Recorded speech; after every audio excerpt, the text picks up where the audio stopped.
Het thema van de onthulling van de Kuusetkapel voor de nieuwe prins was Kapel Macabre, verwijzend naar een spookverhaal. Ook dit jaar werd er veel werk gestoken in de onthulling.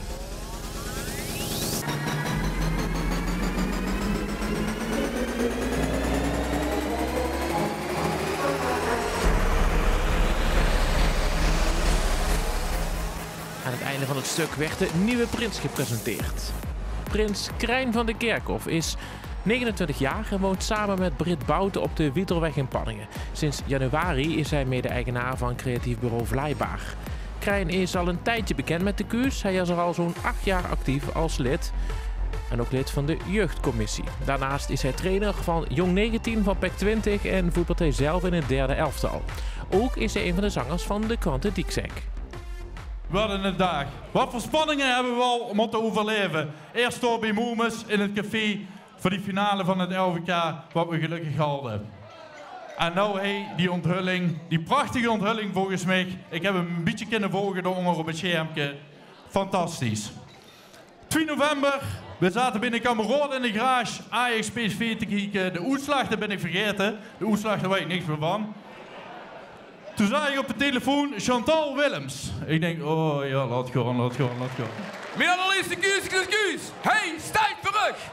Neem eens minder. As, Oze, de luchtgenodigheid, Prins Krijn de Eerste en adjudant Mike. Nieuw dit jaar bij de Kuusetkapel is dat de prins zijn eigen adjudant heeft. Krijn koos voor zijn vriend Mike van der Beuken. Mike woont samen met zijn vriendin Diana van der Zanden en samen hebben ze 2 kinderen, Liam van 2,5 en Elora van 6 maanden. In het dagelijks leven is Mike timmerman en heeft hij zijn eigen bedrijf. Uiteindelijk was ik de eerste prins die ook zijn eigen adjudant mag goed kiezen. En dat kostte voor mij maar één zin. Ik ben zo grut dat ik samen met Mike en Mizie allemaal voorop mocht gaan. En we kijken zo uit naar de recepties van de zusterverenigingen en de vasteloven zelf. Maar we kijken vooral uit om samen met u de vasteloven te vieren.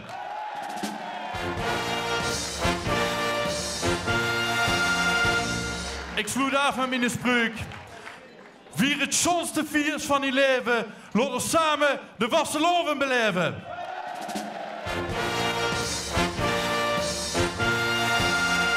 Vier het schoonste viers van je leven. Laat ons samen de vasteloven beleven. Alaaf! De receptie van het duo is op 9 februari in Doxes tussen 11:03 en 11:05.